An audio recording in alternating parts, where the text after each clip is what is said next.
समुद्र के बीचों बीच खड़े उस पुराने वॉच टावर पर चार सैनिक पिछले 2 सालों से तैनात थे। चारों तरफ सिर्फ अथाह पानी था और उनके पास बचा हुआ राशन भी अब खत्म होने की कगार पर था। एक दिन कप्तान ने मेज पर रखे नक्शे और कंपास को गौर से देखा। तभी उसे एक खौफनाक सच समझ आया। लगातार तूफानों की मार झेलते झेलते पूरा टावर एक तरफ झुक चुका था। अगर वे जल्दी यहाँ से नहीं निकले तो यह टावर कभी भी ढह सकता था। नियम के मुताबिक हर 2 साल में हेडक्वार्टर से नई टीम आती थी, लेकिन इस बार समय बीत जाने के बाद भी कोई नहीं आया। तभी अचानक नूह ने दूर समुद्र में एक जहाज देखा। कप्तान, सामने देखिए, नूह घबराते हुए बोला। सभी ने दूरबीन उठाई। सचमुच एक जहाज उनकी ओर बढ़ रहा था, लेकिन अजीब बात यह थी कि रडार पर उसका कोई निशान नहीं था। कप्तान को कुछ गड़बड़ लगी। उसने तुरंत अलार्म बजाया और सभी को हमले के लिए तैयार रहने का आदेश दिया। टावर की भारी तोप उस अनजान जहाज की तरफ घुमा दी गई।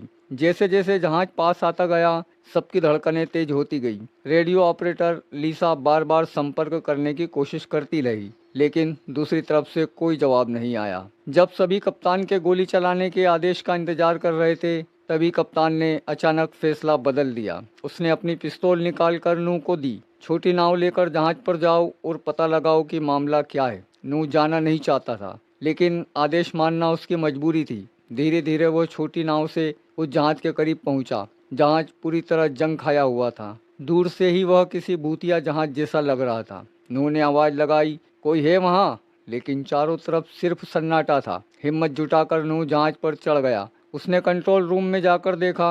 हर जगह मक्खियां भिनभिना रही थी, मशीनें खराब थी और जहाज बहुत लंबे समय से लावारिस लग रहा था। सबसे डरावनी बात यह थी कि जहाज पर कोई इंसान नहीं था, ना कोई जिंदा, ना कोई लाश। जहाज के अंदर नूह को 4 सुरक्षा सूट मिले।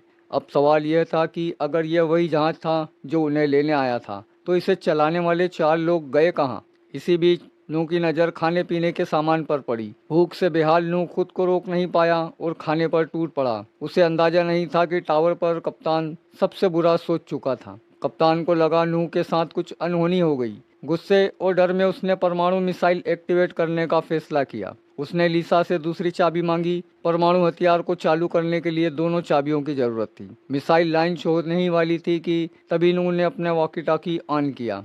कप्तान, मैं ठीक हूँ। नूह की आवाज़ सुनते ही सबने राहत की सांस ली। एक बड़ी तबाही टल चुकी थी। इसके बाद कप्तान ने जहाज को टावर के पास लाने का आदेश दिया। जब सभी जहाज की जांच करने लगे तो कप्तान को लॉग बुक में एक अजीब रूट दिखाई दिया। जहाज किसी अज्ञात दिशा से आया था। उधर इंजीनियर और लीसा ने सोचा यह यहाँ से भागने का सबसे अच्छा मौका है। अगर उन्होंने मौका गंवा दिया तो शायद उन्हें 2 साल और इसी मौत के टावर पर फंसे रहना पड़े। रात के अंधेरे में इंजीनियर चुपके से जहाज के इंजन रूम में घुसा। काफी मेहनत के बाद इंजन चालू हो गया। तीनों खुश हो गए, लेकिन जैसे ही वे बाहर आए उनके पैरों तले जमीन खिसक गई। कप्तान पहले से ही वहां खड़ा उनका इंतजार कर रहा था। उसकी आंखों में अजीब पागलपन था। कप्तान बोला, जब तक नई टीम नहीं आती कोई अपनी पोस्ट नहीं छोड़ेगा। फिर उसने ऐसा आदेश दिया जिसने सबको हिला दिया। इस जहाज को अभी बम से उड़ा दो। नूह चौंक गया। क्या यही हमारे बचने का रास्ता है? इंजीनियर ने साफ मना कर दिया, लेकिन अगले ही पल कप्तान ने बंदूक उठाई और गोली चला दी।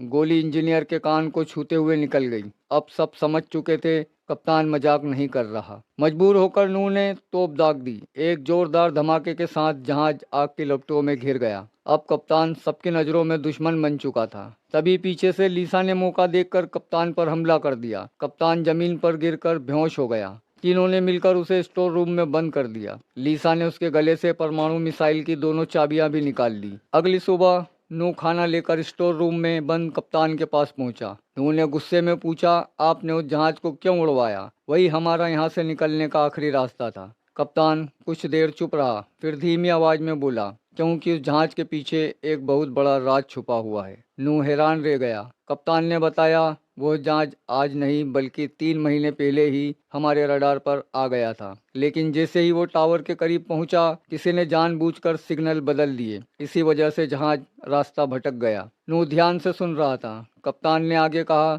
हम चारों में से कोई एक गद्दार है, या तो लीसा या फिर इंजीनियर, उनमें से कोई दुश्मन देश का जासूस है और वो नहीं चाहता कि यहाँ से कोई जिंदा वापस जाए। नूह को कप्तान की बातों पर यकीन नहीं हुआ। तभी अचानक बाहर से चीखने की आवाज आई। दोनों दौड़कर कंट्रोल रूम पहुंचे। वहां का दृश्य देखकर नूह के होश उड़ गए। इंजीनियर पूरी तरह पागल हो चुका था। उसने लीसा का गला दबोच रखा था और परमाणु कंट्रोल पैनल के सामने खड़ा था। उसने लीसा से दोनों चाबियां छीन ली थी। वह चिल्लाया, अब सब खत्म, यहाँ से कोई नहीं बचेगा। इंजीनियर पूरे टावर को परमाणु धमाके से उड़ाना चाहता था। नूह ने धीरे धीरे आगे बढ़ते हुए कहा, शांत हो जाओ, हम बात कर सकते हैं। लेकिन तभी इंजीनियर अचानक रुक गया। उसका चेहरा बदल गया। उसे एहसास हुआ कि वो लॉन्च कोड ही भूल चुका है। इस तरह एक बड़ी तबाही टल गई, लेकिन हालात लगातार बिगड़ते जा रहे थे। अगली सुबह जब उन्होंने समुद्र में डाला हुआ मछली पकड़ने का जाल ऊपर खींचा तो सभी के रोंगटे खड़े हो गए। जाल में एक इंसानी हाथ फंसा हुआ था।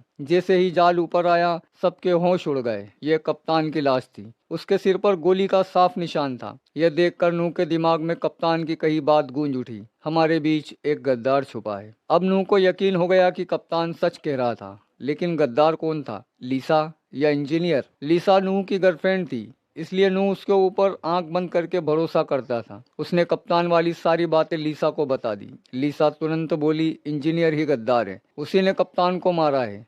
सच जानने के लिए लीसा ने सुझाव दिया कि उन्हें उस जगह जाना चाहिए जहां जहाज डूबा था। तभी इंजीनियर खुद आगे आया। मैं लीसा के साथ जाने को तैयार हूँ। उसकी ये जल्दबाजी देखकर नूह का शक और गहरा हो गया।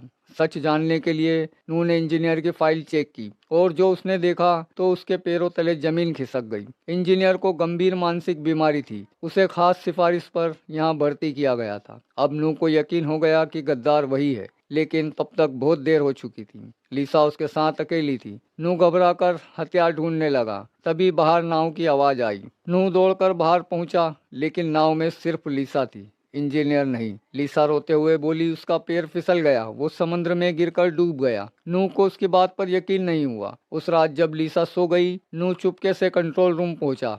उसने पुराना ड्यूटी रिकॉर्ड निकाला। वो जानना चाहता था कि जिस रात जहाज रास्ता भटका था, उस रात ड्यूटी पर कौन था। रिकॉर्ड देखकर नूह का खून जम गया। उस रात ड्यूटी पर इंजीनियर नहीं बल्कि लीसा थी। अब सारी सच्चाई साफ हो चुकी थी। नूह बिना कुछ बोले वहां से चला गया। कुछ देर बाद लीसा की नींद खुली। उसने नूह को कमरे में नहीं पाया। वो घबराकर वॉकी टॉकी पर संपर्क करने लगी, लेकिन कोई जवाब नहीं मिला। तभी उसने देखा परमाणु कंट्रोल की दोनों चाबियां गायब थी। लीसा सब समझ गई। सच्चाई सामने आ चुकी थी।